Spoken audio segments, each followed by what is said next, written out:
Une boule de feu dans le ciel syrien et de nombreuses explosions.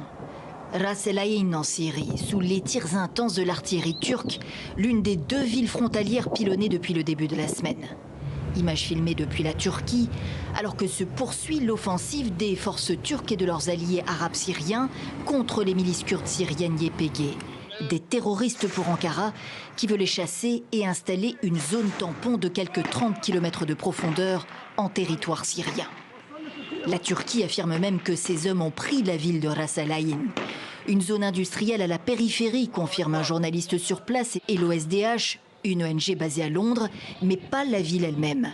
Les forces kurdes résistent malgré les pertes. 74 morts côté combattants, 30 civils tués, selon un dernier bilan, et 100 000 déplacés, selon l'ONU. Certains ont atterri à Tal Tamar, à une dizaine de kilomètres plus au sud. Regardez nos enfants. Pourquoi est-ce qu'Erdogan nous attaque ? Nous avons aidé les superpuissances et maintenant elles nous abandonnent.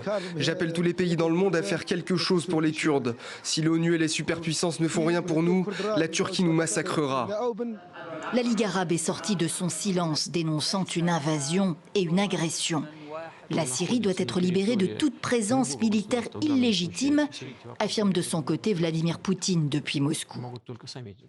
Si le futur gouvernement légitime syrien estime que la présence russe n'est plus nécessaire, la Russie est également concernée, bien sûr. Pour l'instant, alors que s'ouvre ce nouveau front dans le nord de la Syrie, la Russie reste bel et bien présente, tout comme l'Iran, qui propose sa médiation entre la Turquie et les Kurdes syriens.